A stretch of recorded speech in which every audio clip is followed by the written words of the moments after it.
కూడు లేదు, గుడ్డ లేదు, మాకు కనీసం పెన్షన్ లేవు, వితంతు పెన్షన్. నేను ప్రత్యేకంగా తిరిగితే నాకు కూడా చాలా ఫీడ్బ్యాక్ వచ్చింది. సో నెగిటివ్గానే ఎక్కువ వచ్చింది. అంటే నేను తిరిగి కొన్ని చోట్ల. సో అంటే మేజర్గా రెస్పాన్స్ నెగిటివ్గానే ఎక్కువ వచ్చిందని నా అభిప్రాయం, నేను చెప్పేది. సో నిజంగానే మరి ఏంటి ఇవన్నీ మరి మీ కళ్ళ ముందు పెద్ద సవాలుగా ఉన్నాయి. మీరేమో మాటలు చెప్పుకుంటూ వెళ్తా ఉన్నారు, ప్రజల నుంచి ఒకవైపు నుంచి ప్రతిపక్షాల నుంచి విమర్శలు ఎక్కువైపోతూ ఉన్నాయి. ఏంటి అసలు మీకు క్లారిటీ ఉందా? ఆయన అన్నట్టుగా మళ్ళీ పొంగులేటి శ్రీనివాసరెడ్డి గారు మళ్ళీ 4వ తారీఖు వినతి పత్రాలను తీసుకుని మళ్ళీ అప్లికేషన్లు తీసుకుని వాటిని మళ్ళీ కూడా అన్నీ సక్రమంగా పేసి ఎవరు లబ్ధిదారులు ఏంటంటే మళ్ళీ వాటిని అంతా కూడా ఫిల్టర్ చేసి చేస్తామని చెప్తా ఉన్నారు. ఏంటి సార్ అసలు ఏం జరుగుతుంది? మీకు మీరన్నా క్లారిటీ ఇవ్వండి మీకు తెలిసినట్టుగా. ముందుగా మీకు యోయో టీవీ ప్రేక్షకులకు, రాష్ట్ర ప్రజలందరికీ కూడా రేపు మనం జరుపుకోబోయే రిపబ్లిక్ డే శుభాకాంక్షలు, గణతంత్ర దినోత్సవ శుభాకాంక్షలు తెలియజేస్తూ డాక్టర్ బాబాసాహెబ్ అంబేద్కర్ గారు ఇచ్చినటువంటి రాజ్యాంగాన్ని గౌరవిస్తూ మందరికి కూడా రిపబ్లిక్ డే శుభాకాంక్షలు తెలియజేస్తుంది. సార్, అయితే ఈరోజు గ్రామ సభ పెట్టడం వల్ల లాభమా నష్టమా? ప్రజలకు లాభమా, పార్టీకి లాభమా, ప్రభుత్వానికి లాభమా? ఎవరికి నష్టము, ఎవరికి లాభం అన్నప్పుడు గ్రామ సభలు పెట్టడము ప్రతిపక్షాలకు నష్టము, ప్రభుత్వానికి ప్రజలకు లాభము. ఏ విధంగా? రాజకీయ వ్యక్తులకు, రాజకీయ నాయకులకు నష్టము, కానీ ప్రజలకు మంచి చేయడానికి ప్రభుత్వానికి లాభం. ఎందుకంటే ఇంతకుముందు మీరు అన్నారు ఎక్కడికి వెళ్ళినా కూడా ప్రజలు కన్నీటి పర్యంతరం అయితే ఈ కన్నీళ్ళు ఈ ఏడాదిలో వచ్చిన కన్నీళ్ళు కావు సార్. ఇవి ఒక ఏడాది కష్టం ఉంటే సహజ సిద్ధంగా ఏ మనిషి అయినా సరే చూసుకుందాం అన్నట్లు ఉంటాడు. ఒక ఏడాది 2 సంవత్సరాలు అనుకో, కష్టాలు ఎప్పుడు ఉంటాయా, మంచి రోజులు రావా, సరే కష్టాన్ని చూసుకుందాం, ఎదుర్కొందామని వారికి సహజ సిద్ధమైనటువంటి మనోధైర్యంతో ఉంటాడు. కానీ ఈ కన్నీళ్ళు, ఈ కష్టాలు, ఈ ఆవేదన, ఈ ఆక్రందన, ఈ ఆక్రోశం ఇదంతా కూడా గత 10 సంవత్సరాలు ప్రజలు వాళ్ళ గుండెల్లో దాచుకున్నటువంటి బాధ ఇది ఈరోజు ప్రభుత్వం దృష్టికి తీసుకురావడానికి గ్రామ సభలు ఉపయోగపడుతున్నాయి. అయితే ఈ గ్రామ సభల్లో ప్రజలు వచ్చిన వాళ్ళు వినతులు పట్టుకొని వస్తున్నారు అధికారుల దగ్గరికి. అయ్యా మాకు ఫలానది లేదు అని. ఫలానా లేదంటే 10 ఏళ్ళు మీరు ఇయ్యనందుకే కదా ఈరోజు లేదని అంటున్నారు ప్రజలు. 10 ఏళ్ళు మీరు సరే మీరు ఇచ్చింటే వాళ్ళు ఇయ్యలేదు, మీ దగ్గర ఇస్తారని చెప్పి అంటున్నారు. కానీ ఆ వినత పత్రాలు తీసుకునేటప్పుడు కూడా కేవలం ఇందిరమ్మ ఇళ్ళు 700 మందికే, లేదు 3500 మందికి ఇస్తారని కూడా 700 మందికి ఇస్తాము, లేదు 350 మందికి ఇస్తాము, ఇలాంటి అన్ని అప్లికేషన్లు అట్లా కాదు. ఏంటి అంటే ఇప్పుడు మనకున్నటువంటి పరిస్థితులలో గత ప్రభుత్వం మీరు సరే ఇప్పుడు మామూలుగా మనము రోజువారి పని రోజు చేసుకుంటూ వెళ్ళిపోయినాం అనుకోండి. ఇప్పుడు ఒక చిన్న ఎగ్జాంపుల్ చెప్తా. స్కూల్ పిల్లలకు దసరా హాలిడేస్ ఇస్తారు, వాళ్ళకి 7 days హాలిడేస్ ఇస్తే 7 daysకి కావాల్సిన హోంవర్క్ ఇచ్చిపోతారు స్కూల్లో. వాడికి 6 దినాలు ఆడుకొని 7వ రోజు రేపు పొద్దున తెల్లారితే స్కూల్ అన్నప్పుడు వాడు కూర్చొని హోంవర్క్ రాయడం మొదలు పెడతాడు. ఎంత ప్రెజర్ ఉంటుంది వాడి మీద. అట్లా కాకుండా రోజు 1 గంట కూర్చొని వాడు హోంవర్క్ చేసేసి ఉంటే 7వ రోజు వాడికి ఫ్రీ ఉండేది కదా, 8వ రోజు వాడితో దొద్దులే స్కూల్కి వెళ్ళిపోతాడు. అట్లా వీళ్ళు 10 సంవత్సరాలు ప్రజల దగ్గరికి వెళ్ళి కనీసం అప్లికేషన్లు తీసుకోలేదు సార్. కనీసం అప్లికేషన్లు తీసుకోలేదు. అయితే వీళ్ళు అప్లికేషన్లు ఇప్పుడు ఏమంటారు అంటే దరఖాస్తులు తీసుకోవాలి, లైన్లలో నిలబెడుతున్నారు, ఎండలకు చచ్చిపోతున్నారు అని వీళ్ళు ఈరోజు మాట్లాడుతున్నారు. మరి మీరెందుకు తీసుకోవాలంటే మేము తీసుకున్నాం అంటారు. ఎట్లా తీసుకున్నారంటే ఆన్లైన్లో తీసుకున్నామని. ఆన్లైన్లో మీ సేవ కాడికి పోతే సర్వర్ పనిచేస్తారు. 10 ఏళ్ల కాలంలో అప్లికేషన్లు తీసుకున్న ఎప్పుడు కూడా 1 గంట సేపే పనిచేసేది సర్వర్. 1 గంట సేపే సర్వర్ పని, మిగతా ఎప్పుడు సర్వర్ పని చేయదు. ఏమనంటే సర్వర్ పని చేస్తలేదు. వాడిని ఏమనలేం, వీడిని ఏమనలేం.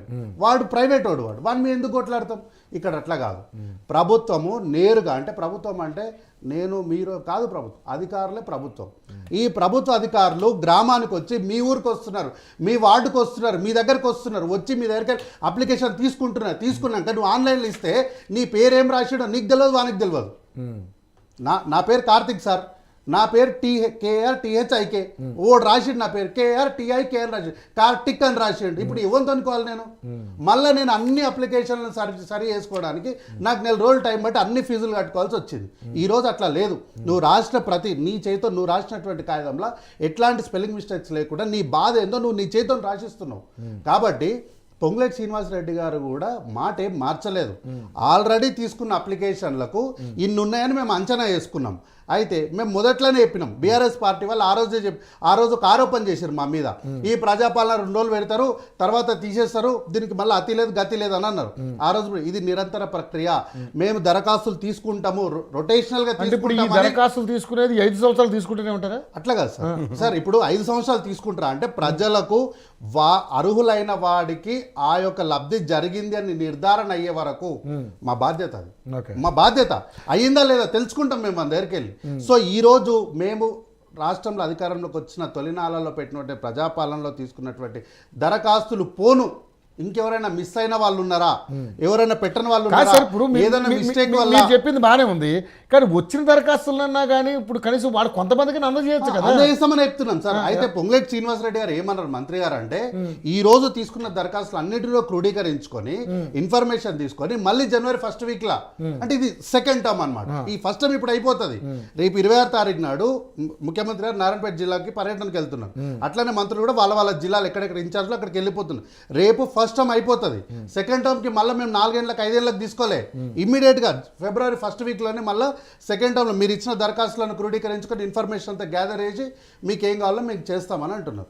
అయితే అన్నారు మాట్లాడుకుంటూ 10 ఏళ్ళు జీతాలు ఇంతకుముందు తీసుకోలేదా అని అన్నారు. ఎస్, నేను కూడా అదే క్వశ్చన్ అడుగుతున్నా. 10 ఏళ్ళ నాడు తెలంగాణ ప్రాంతంలో ప్రజలు బ్రతకలేదా సార్? ఎవరు చదువుకోలేదా? ఎవరు బట్టలు కట్టుకోలేదా? ఎవరు నీళ్ళు తాగలేదా? ఎవరు లైట్ కింద కూర్చొని చదువుకోలేదా? ఏం సార్ తెలంగాణలో 10 ఏళ్ళు అందరు పోయి స్ట్రీట్ లైట్ కింద కూర్చొని చదువుకున్నారా? కరెంట్ లేకుండానా? వీళ్ళు ఏమంటారు తెలంగాణ వచ్చినాక కల్వకుంట్ల చంద్రశేఖర్ గారు ముఖ్యమంత్రి అయిన తర్వాత ఏదో కరెంట్ వచ్చినట్టు లైట్ వచ్చినట్టు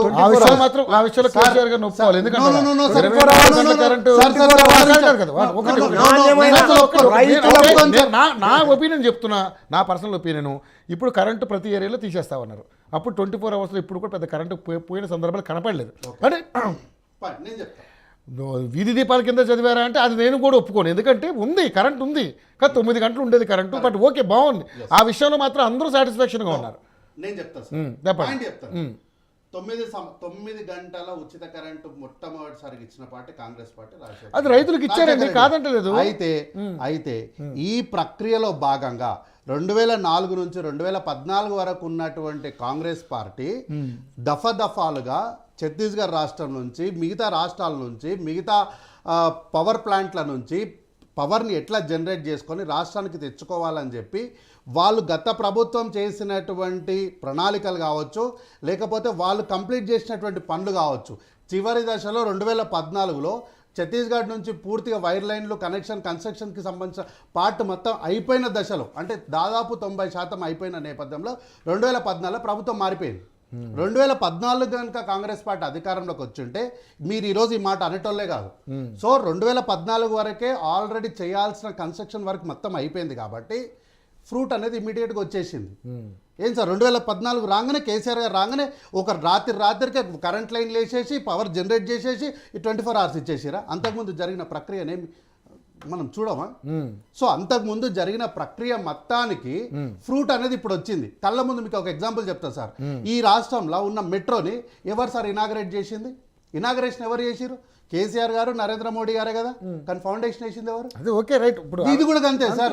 ఫౌండేషన్ వేసింది కాంగ్రెస్ పార్టీ, ఆలోచన చేసింది కాంగ్రెస్ పార్టీ, ప్రణాళిక వేసింది కాంగ్రెస్ పార్టీ. అధికారంలోకి వచ్చి వాళ్ళు ఓపెన్ చేసేవాళ్ళు కదా. అదే సార్. ఇప్పుడు 2014లో కాంగ్రెస్ పార్టీ కనుక అధికారంలోకి వచ్చి ఉంటే 2014లో ఎవరు ముఖ్యమంత్రి అవుతారో వారి పేరే మీరు కూడా ఈరోజు చెప్పేటోళ్ళు. ఏంది ఫలానా ముఖ్యమంత్రి 24 గంటల కరెంట్ ఇచ్చిర్రు అని చెప్పి. పని మొత్తం మేము చేసినాం, కూలంతా మేము చేసినాం, మా భుజాలు కాయలు కాసి, మా చేతులు కాయలు కాసి, మా చెమట మా రక్తం పోయింది. ప్రతిఫలమేమో వీళ్ళకి వచ్చింది.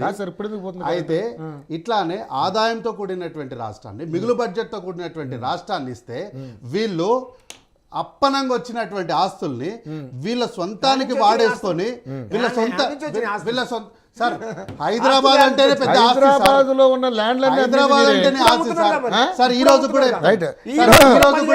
ఇప్పుడు ల్యాండ్ అమ్మకానికి నాంది పలికిందా మీరు అలా చేసి కరెంట్ తీసుకొచ్చారు. అలా చేసి హైదరాబాద్ భూదందా 1000 కోట్లు గత ప్రభుత్వ హయాంలో 2000 ఎకరాలు స్వాహా లీడర్లే హస్తము. ఇట్లా చెప్పుకుంటా పోతే సార్ ఇంకొక న్యూస్ నేను ఈ రోజు చూసిన cinema talkies Rythu Bandhu sir, cinema talkies కు Rythu Bandhu, rice mill function హాల్లకు సైతము, పెద్దపల్లి సుల్తాన్బాద్ పట్టణంలో 40 ఎకరాలుగా గుర్తింపు. TRS హైవే నిధులు. సార్, ఇది మా పేపర్ కాదు, ఇది మా పాంప్లెట్ కాదు, కాంగ్రెస్ పార్టీకి ఎక్కడో ఇది దిశ పేపర్. ఇంతకు ముందు రాసింది వేరే పేపర్. సార్, దిశ పేపర్ కాంగ్రెస్ పార్టీ పేపర్ ఏం కాదు.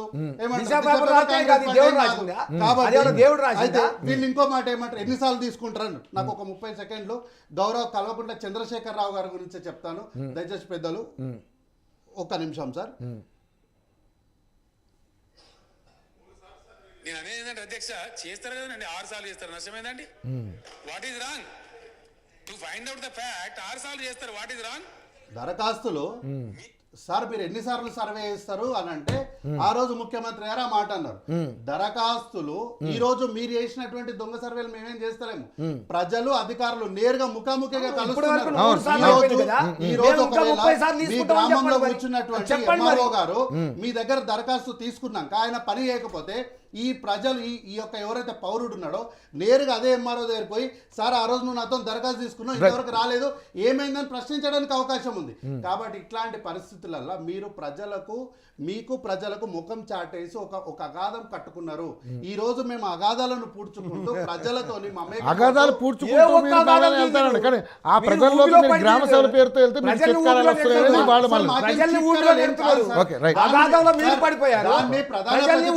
వాళ్ళు చీత్కారాలని వాళ్ళు అంటున్నారు. మేమేమంటున్నామంటే ఆ ప్రజల యొక్క బాధను మేము నేరుగా కల్లారా మేము వాటిని